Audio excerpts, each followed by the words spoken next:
ऐतिहासिक व्यक्तित्व। बिंबिसार 544 से 492 ईसा पूर्व। बिंबिसार हर्यक वंश का पहला शासक था। उसका कार्यकाल 544 ईसा पूर्व से 492 ईसा पूर्व के बीच था। बिंबिसार ने हर्यंक राजवंश की स्थापना 544 ईसा पूर्व में की थी। बौद्ध ग्रंथों के अनुसार बिंबिसार ने 15 वर्ष की आयु में राजपद का कार्यभार संभाला था। बिंबिसार को जैन ग्रंथों में श्रेणिक के नाम से भी जाना जाता है। प्रमुख तथ्य। बिंबिसार ने गिरिव्रज अथवा राजगृह को मगध की राजधानी बनाया। विजय और विस्तार की नीति को अपनाते हुए अंग देश पर अधिकार कर लिया। उस समय अंग का शासक बृहदत्त था। इसने अपनी स्थिति को मजबूत करने के लिए वैवाहिक संबंध भी स्थापित किया।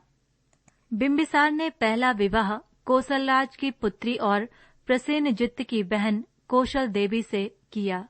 दूसरा विवाह उसने वैशाली की लिच्छवी राजकुमारी चेलन्ना से किया और तीसरा विवाह उसने मद्र कुल के प्रधान की पुत्री क्षेमा से किया। अनुमानित है कि बिंबिसार के राज्य में लगभग 80,000 बस्तियां थी। बिंबिसार बुद्ध का समकालीन था। वेनसांग के अनुसार बिंबिसार ने राजगीर नगर की स्थापना की थी। बिंबिसार ने अवंती नरेश चंद्र प्रद्योत से भी युद्ध किया। बाद में पीलिया रोग से ग्रस्त प्रद्योत के इलाज हेतु राज्यवैद्य जीवक को भेजा था। बिंबिसार बुद्ध का समकालीन था तथा वो बुद्ध का अनुयायी भी था। उसने बौद्धों को वेलवन नामक वन दान में दिया था। वो बौद्ध धर्म का प्रथम प्रमुख संरक्षक था। पुष्यमित्र। पुष्यमित्र शुंग उत्तर भारत के शुंग साम्राज्य के संस्थापक और प्रथम राजा थे। 185 ईस्वी पूर्व में उन्होंने अंतिम मौर्य सम्राट बृहद्रथ की सैन्य समीक्षा के दौरान हत्या कर दी और अपने आप को राजा उद्घोषित किया। उसके बाद उन्होंने अश्वमेध यज्ञ किया और उत्तर भारत का अधिकतर हिस्सा अपने अधिकार क्षेत्र में ले लिया। प्रमुख तथ्य। पुष्यमित्र शुंग वैदिक धर्म का संरक्षक था। हालांकि उसने मध्य प्रदेश में स्थित बरहूत स्तूप का निर्माण करवाया। संभवतः पुष्यमित्र शुंग ने सेनानी के नाम से शासन किया। पुष्यमित्र शुंग के शासनकाल की जानकारी पूरण, हर्षचरित और मालविकाग्निमित्र आदि पुस्तकों से मिलती है। महर्षि पतंजलि पुष्यमित्र शुंग के पुरोहित थे। पुष्यमित्र ने 2 अश्वमेध यज्ञों का आयोजन किया था। ये यज्ञ पतंजलि द्वारा संपन्न किए गए थे। पुष्यमित्र के राज्यपाल धनदेव के अयोध्या अभिलेख से इसकी जानकारी मिलती है। शुंग राज्य के शिलालेख पंजाब के जालंधर में पुष्यमित्र का एक शिलालेख मिला है और दिव्यावदान के अनुसार ये राज्य सांगला, वर्तमान सियालकोट तक विस्तृत था। पुष्यमित्र शुंग के शासनकाल में भारत पर यवनों अर्थात ग्रीक का आक्रमण हुआ। पुष्यमित्र ने यवन आक्रमणों को असफल कर दिया था। पतंजलि पुष्यमित्र शुंग के समकालीन थे, जिन्होंने योग दर्शन की रचना की। पृष्ठ संख्या 70। मिहिर भोज या भोज प्रथम। भोज प्रथम अथवा मिहिर भोज गुर्जर प्रतिहार वंश का सर्वाधिक प्रतापी एवं महान शासक था। उसने 50 वर्ष 850 से 900 ईस्वी पर्यंत शासन किया। उसका मूल नाम मिहिर था और भोज कुल नाम अथवा उपनाम था। उसका राज्य उत्तर में हिमालय, दक्षिण में नर्मदा, पूर्व में बंगाल और पश्चिम में सतलुज तक विस्तृत था, जिसे सही अर्थों में साम्राज्य कहा जा सकता है। पृष्ठ संख्या 70। प्रमुख तथ्य। भोज प्रथम विशेष रूप से भगवान विष्णु के वराह अवतार का उपासक था। अतः उसने अपने सिक्कों पर आदि वराह को उत्कीर्ण कराया था। मिहिर भोज प्रतिहार राजवंश के सबसे महान राजा माने जाते हैं। इन्होंने लगभग 50 वर्ष तक राज्य किया था।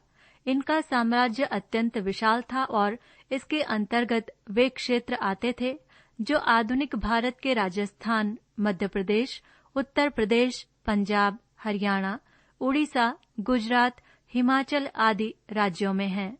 मिहिर भोज विष्णु भगवान के भक्त थे तथा कुछ सिक्कों में इन्हें आदि वराह भी माना गया है।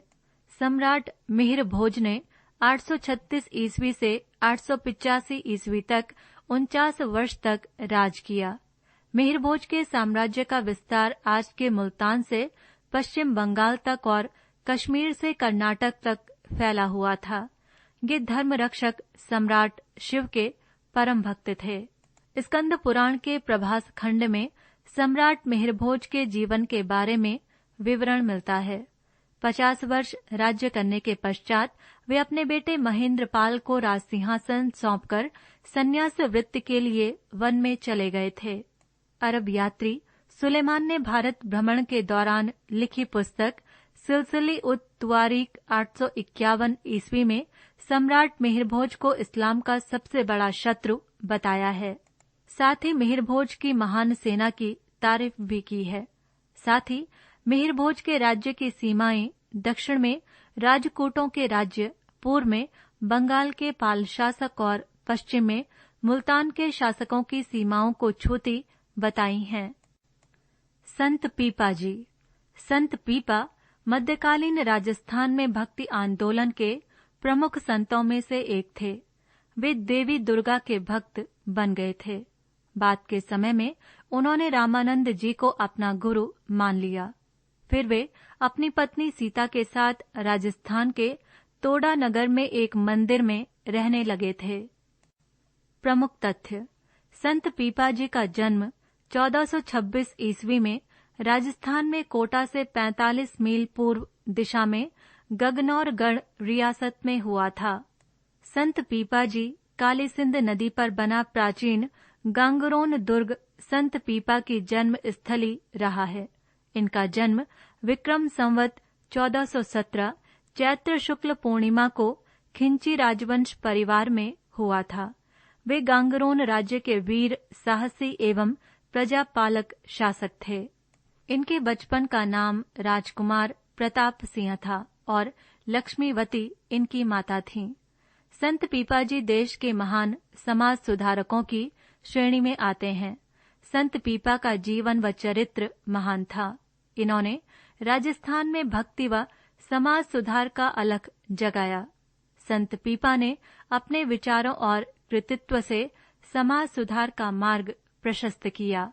शासक रहते हुए उन्होंने दिल्ली सल्तनत के सुल्तान फिरोज तुगलक से संघर्ष करके विजय प्राप्त की, लेकिन युद्ध जनित उन्माद, हत्या, जमीन से जल तक रक्तपात को देखा तो उन्होंने सन्यासी होने का निर्णय ले लिया।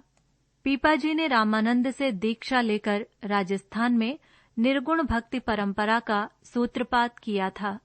दर्जी समुदाय के लोग संत पीपा जी को अपना आराध्य देव मानते हैं।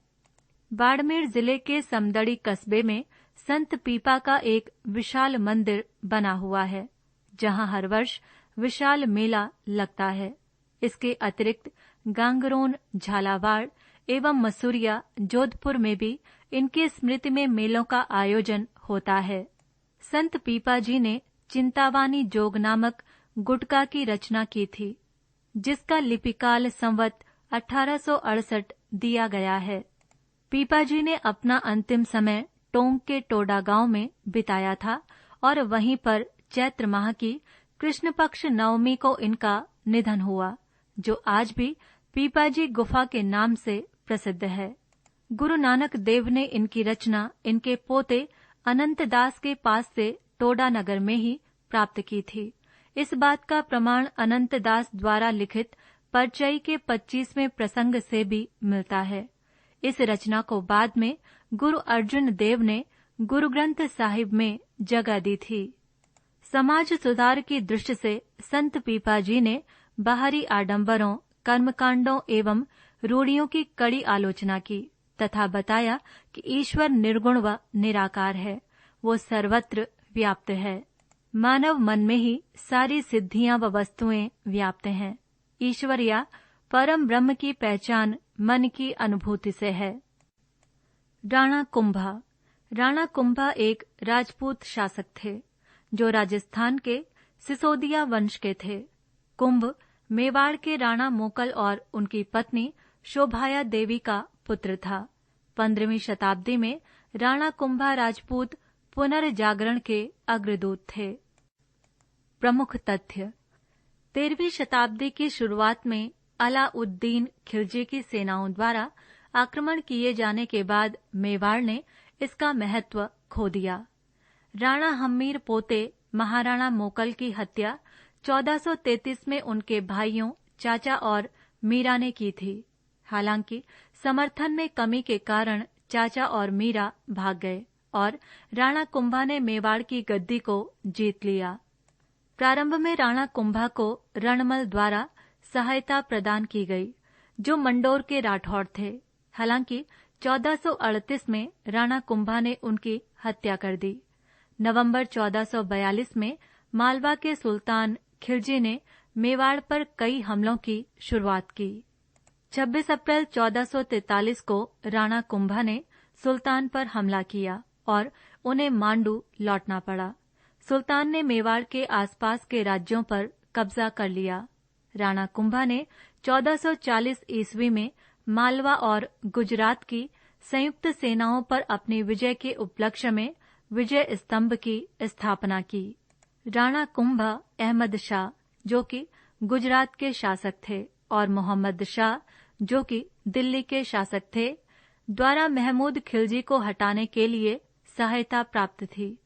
कुंभ के राणा को दिल्ली और गुजरात के शासकों द्वारा हिंदू सुराट्राना की उपाधि से सम्मानित किया गया था। वो पहला हिंदू शासक था जिसे मुस्लिम सुल्तानों द्वारा ये सम्मान दिया गया था। राणा कुंभा महमूद खिलजी और कुतुबुद्दीन ऐबक और राव जोधा के हमले के खिलाफ अपने राज्य का बचाव करने में सक्षम था। उसने 32 किले बनाए जो मेवाड़ की रक्षा का निर्माण करते थे। मेवाड़ का मुख्य गढ़ कुंभलगढ़ का किला है, जो कुंभ द्वारा बनाया गया था, जो कि राजस्थान का सबसे ऊंचा किला है। कुंभा के शासनकाल में कला और संस्कृति का विकास हुआ। उन्हें समिता राज, गीता गोविंद, रस प्रबंध और कामराजा रितसारा पर रसिक प्रिया टीका लिखने का श्रेय दिया जाता है।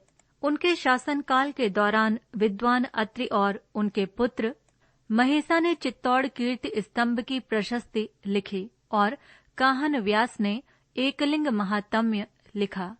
राणा कुंभा ने चित्तौड़ में एक विजय टावर या विजय स्तंभ के निर्माण का काम शुरू किया। ये 1458 में पूरा हुआ था और इसे विष्णु स्तंभ के रूप में भी जाना जाता है। टावर ऑफ विष्णु ये हिंदू देवी देवताओं की मूर्तियों से ढका हुआ है और रामायण और महाभारत के महाकाव्य से एपिसोड को दर्शाया गया है। रणकपुर त्रैलोक्य दीपाका जैन मंदिर, चित्तौड़ के कुंभ स्वामी और आदिवासी मंदिर और शांतिनाथ जैन मंदिर उनके शासन के दौरान निर्मित कुछ संरचनाएं हैं। राणा कुंभा को उनके बेटे उदय सिंह ने मार डाला था। पृष्ठ संख्या 71। लाला हंसराज। लाला हंसराज अविभाजित भारत के पंजाब के आर्य समाज के एक प्रमुख नेता एवं शिक्षाविद थे। पंजाब भर में दयानंद एंग्लो वैदिक विद्यालयों की स्थापना करने के कारण उनकी कीर्ति अमर है। प्रमुख तथ्य। हंसराज का जन्म 19 अप्रैल 1864 को पंजाब के होशियारपुर जिले के एक छोटे से शहर में हुआ था। सन 1885 में जब वे लाहौर में अपने बड़े भाई मुल्कराज के यहाँ आकर शिक्षा प्राप्त कर रहे थे, उसी समय लाहौर में स्वामी दयानंद सरस्वती के सत्संग में जाने का अवसर इन्हें मिला। स्वामी दयानंद के प्रवचन का युवक हंसराज पर बहुत प्रभाव पड़ा। अब उन्होंने समाज सेवा को ही अपने जीवन का लक्ष्य बना लिया। हंसराज जी आवश्यक कार्यों से बचा सारा समय मोहल्ले के गरीब तथा अनपढ़ लोगों की चिट्ठी पत्री पढ़ने और लिखने में ही लगा देते थे। वैदिक स्रोत से प्रेरणा लेते हुए महर्षि दयानंद की स्मृति को चिर स्थायी करने के लिए और 1883 में उनके निधन से हतप्रभ हुए आर्यों में एक बार फिर आशा और आत्मविश्वास का संचार करने के लिए लाहौर आर्य समाज ने निर्णय लिया कि एक ऐसी संस्था बनाई जाए जो वैदिक मूल्यों को जन जन तक पहुंचाए। युवा वर्ग को विशेष रूप से महर्षि दयानंद द्वारा प्रतिपादित वैदिक धर्म में दीक्षित करने के लिए शिक्षा का माध्यम ही अनोखा माध्यम माना गया। उसी निर्णय के अनुरूप 1 जून 1886 को लाहौर में दयानंद एंग्लो वैदिक स्कूल की स्थापना की गई। युवा वर्ग को अपनी ओर खींचने के लिए एक संकल्पित युवक ही उस भूमिका में खरा उतर सकता था। धन की कमी के कारण विदेशों में शिक्षित और दीक्षित अनुभवी प्रधानाचार्य को डीएवी संस्था में लाना कल्पना से परे था। उन दिनों उन्हें उच्च स्तर का सरकारी अफसर का पद सहज रूप से मिल सकता था, किंतु हंसराज जी ने वैदिक धर्म का प्रचार करना और नव युवकों में दयानंद मिशन को लोकप्रिय करना अपने जीवन का ध्येय माना। महात्मा हंसराज एक राष्ट्रभक्त भी थे, परंतु असहयोग आंदोलन के समय उन्होंने डीएवी कॉलेजों को बंद करने का घोर विरोध किया था। उनका कहना था कि इन कॉलेजों पर न तो विदेशी सरकार का कोई नियंत्रण है और न ही ये सरकार से किसी प्रकार की सहायता लेते हैं।